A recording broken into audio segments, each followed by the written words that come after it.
আন্তর্জাতিক ক্রিকেটের সর্বোচ্চ নিয়ন্ত্রণ সংস্থা আইসিসির ওয়েবসাইটে এখনও বিসিবির সভাপতি হিসেবে নাম রয়েছে আমিনুল ইসলাম বুলবুলের। কমিটির পরিবর্তন এলেও আইসিসির ওয়েবসাইটে বিসিবির পুরনো পরিচালকদের নামই রয়ে গেছে এখনও, যা নিয়ে তৈরি হয়েছে বিভ্রান্তি। নির্বাচনে অনিয়মের অভিযোগ প্রমাণের ভিত্তিতে গত মাসে বিসিবির পরিচালনা পর্ষদ ভেঙে দেওয়া হয়।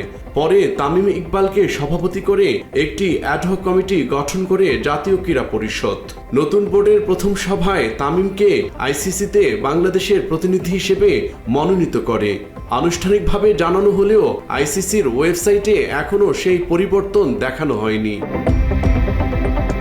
বিশেষজ্ঞদের মতে শুধু অভ্যন্তরীণ সিদ্ধান্তই যথেষ্ট নয়, বরং আইসিসির মতো সংস্থায় প্রতিনিধিত্ব নিশ্চিত করতে আনুষ্ঠানিক প্রক্রিয়া সম্পূর্ণ করা বাধ্যতামূলক। তাদের মতে নতুন সভাপতিকে নির্ধারিত প্রোটোকল মেনে স্বীকৃতি নিতে হয়, তারপরই হালনাগাদ হয় সংশ্লিষ্ট তথ্য। এর আগে এনএসসির গঠিত বিসিবির অ্যাডহক কমিটি নিয়ে ব্যাপক তোলপাড় শুরু হয় দেশে। অনেকেই অভিযোগ করে ক্রিকেট সংশ্লিষ্ট না হলেও রাজনৈতিক পরিচয়ে কমিটিতে জায়গা পেয়েছেন কেউ কেউ। বিষয়টি নিয়ে শীর্ষ রাজনৈতিক নেতাদেরও পাল্টাপাল্টি অভিযোগ করতে দেখা যায় জাতীয় সংসদের প্রথম অধিবেশনে।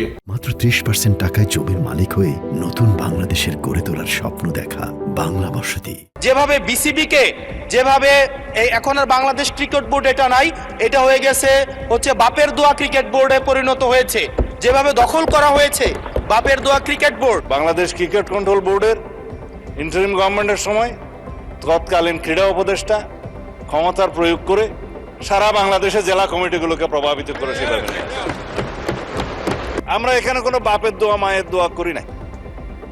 এখন এতদিন পর্যন্ত শুনতাম মায়ের দোয়া পরিবহন আছে, আজকে মাননীয় সদস্যের কল্যাণে দেখলাম বাপের দোয়া কমিটিও আছে। পরে জানা যায় সংকটের প্রতিকার চেয়ে আইসিসির কাছে নালিশ দিয়েছেন আমিনুল ইসলাম বুলবুল। ওই অভিযোগে অ্যাডহক কমিটির বৈধতা নিয়েও প্রশ্ন তোলেন আমিনুল। এই পরিস্থিতিতে বর্তমানে আলোচনা অনেকটা কমে আসলেও আইসিসির ওয়েবসাইটে বাংলাদেশের প্রতিনিধি হিসেবে আমিনুল ইসলামের নাম থাকায় নতুন করে আবারও প্রশ্ন উঠেছে। ক্রিকেট প্রেমীরা বলছে বিসিবির নতুন সভাপতি তামিম ইকবাল নাকি এখনো আমিনুল ইসলাম বুলবুল। সংকট সমাধানের পাশাপাশি ক্রিকেট বোর্ডে স্থিতিশীলতা বজায় রাখার দাবি সংশ্লিষ্টদের। মাঠের ক্রিকেটের বাইরে প্রভাব না পড়ুক, এমনটাই প্রত্যাশা সবার। News desk, Bangla addition.